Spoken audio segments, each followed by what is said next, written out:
Hi, I'm Simone and I'm going to show you how to make a St Bridgets Cross.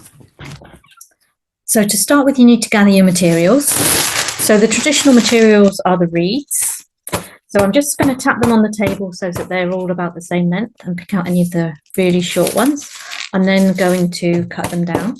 If you don't have access to reeds, you can use bits of paper. So this is just an old magazine that I've just rolled up the sections to get them into little shapes.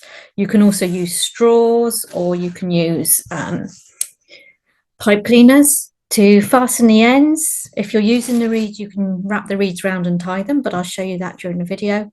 Loom bands are really useful. They're one of my favorite things to use. Otherwise, you've got string or wool or cotton or anything like that. So I'm just going to switch on to my other camera so that you can see what I'm doing from above. So I've tapped the reeds on the bottom, and I'm just going to cut them down slightly just to make them a little bit more manageable. I have a little helper come along here, so she might make an appearance every so often. So I'm going to cut, excuse me, I'm going to cut them to about the length of my forearm to my elbow, so just to about here. Now, some will be longer, some will be shorter, doesn't really matter, as long as they're a little bit more manageable than they are now. Excuse me, here she comes again. Come on, Freya, out you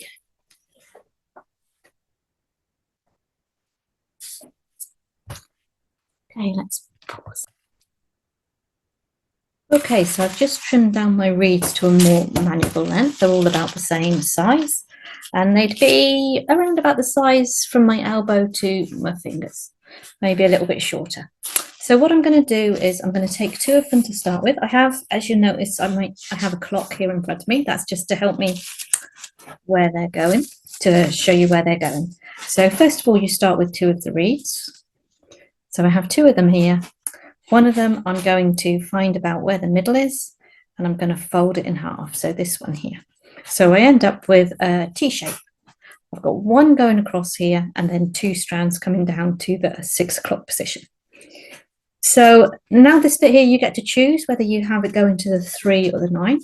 So I'm going to lay it across underneath. So it always goes underneath the one that's already there, and then fold it around the back. So mine has gone from the 9 o'clock to the 3 o'clock. Now you could have them already folded. You could also have them so that they go from the 3 to the 9, just depending on what you're most comfortable with. So whichever way you do it, if it's going to the 3 to the 9, that's the one that goes to the bottom. So you move it to the bottom. So I've got a 1, a 2, and a 3. So that's got 1 strand, 2 strands, 3 strands. So let me just redo this one again, because I prefer it to go the other way. So I'm keeping my thumb quite close to where the T is, so that it holds it nice and tight.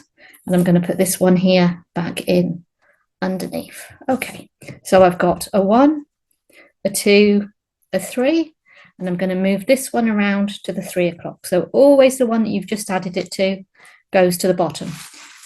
So it doesn't matter which way you do it, as long as you always do it from the same. So I'm going to have my next one. So this one goes underneath the one that's already there, and put my thumb on it and fold it around the back. Okay, then I'm going to turn it to 6 o'clock. So the one that's just added is now here at the 6 o'clock. I'm going to add the next one. Sorry, I think we might have an interruption coming. Here she is. Excuse me, Freya.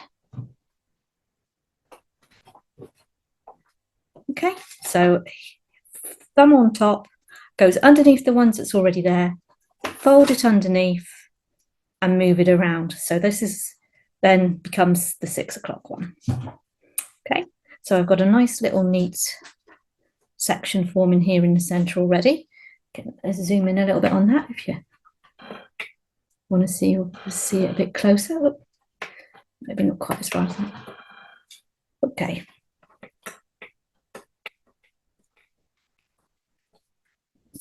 Okay, and so I'm going to add the next one.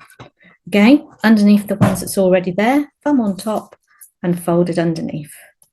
Then turn. So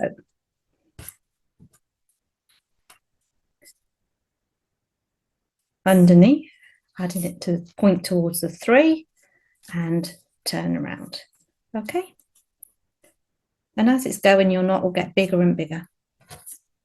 So along the bottom, fold it around, and then the new one becomes the 6 o'clock. Okay, oh, that's a little bit of a thin one, so I'll just pick a different one. Underneath, add it, and twist it around. Now you can keep going with this for as long as you want to. I'm just going to do a few more. And keep adding one and twisting.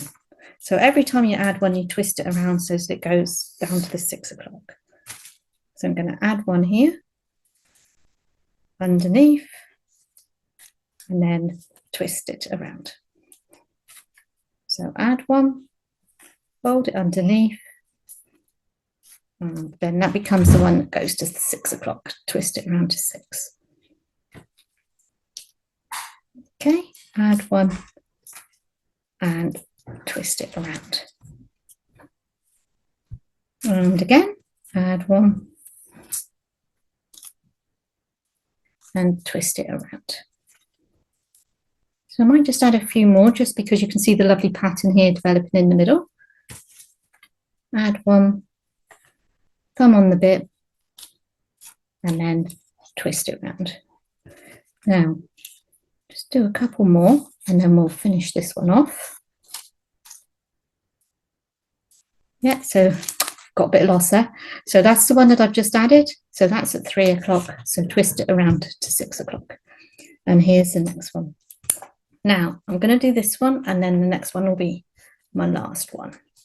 So that one is added to here. Now I'm going to just slightly loosen this one here, put it back. And when I add this one, I'm going to tuck it in underneath that one. That just makes it a little bit more secure. Now, if you don't do that, when you come to tie them, make sure that's the one that you tie first of all. So I'm kind of folding this one first of all, and then I want both ends to go through the bit that I've pulled out. Okay, so just pop that in there and then pull that one tight. Then if I tighten this one up, then that's made it a little bit more sturdy than if I hadn't done that. And it's not going to fall apart on me if I let it go. Okay, so now we're coming to do the ends. So you can tie them or you can use the loom bands. So I've the little loom bands here, I just wrap them around. But first of all, I think I'm going to cut them to the size that I want them. So I'm going to just use this as a guide so that they're all about the same length. So I'm going to cut these ones off here. I mean, there's that one.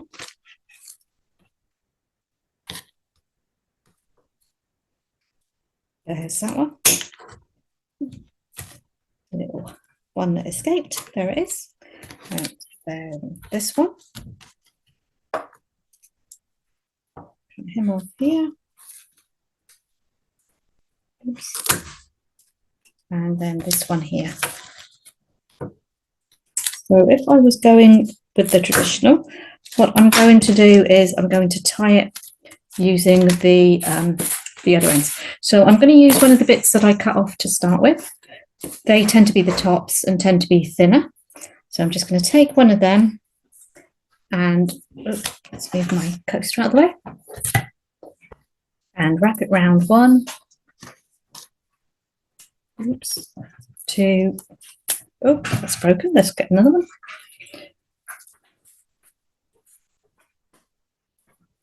Here we go. 1, 2, 3. Oh, well, that's only going to do 2. And then I'm going to just tie it in a knot. I have to be quite gentle with these because they are slightly dried out. So that's why they keep breaking. But also they are quite fragile anyway. So for something a bit stronger, I would use the loom bands. So I've just done one little knot there, and I'm just going to swap it over and do the other bit, the other side. Okay, oops, pull that end, pull it tight, and then I'm going to cut that off, make it tighter. 1, and 2. Okay, so that's one of them tied. Okay, I'll just tie another one. I might do the opposite ones tied and then the opposite 2 in the loom bands. So I'm just picking another end here, and I'm going to tie that one around here. Hold it underneath, 1, 2, tuck it in here, and then tuck it in the other side.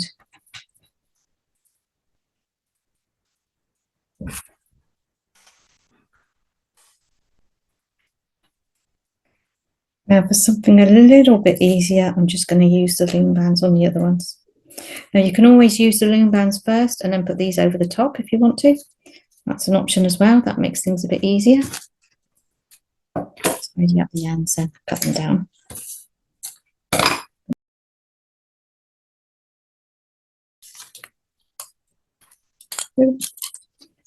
There's an orange one, and I can see another orange one there. And then we've got our last orange one over this side. So I'll just put the one here. Okay. Oh, picked up the purple one instead. Okay, so that's how you make a simple Bridget's cross.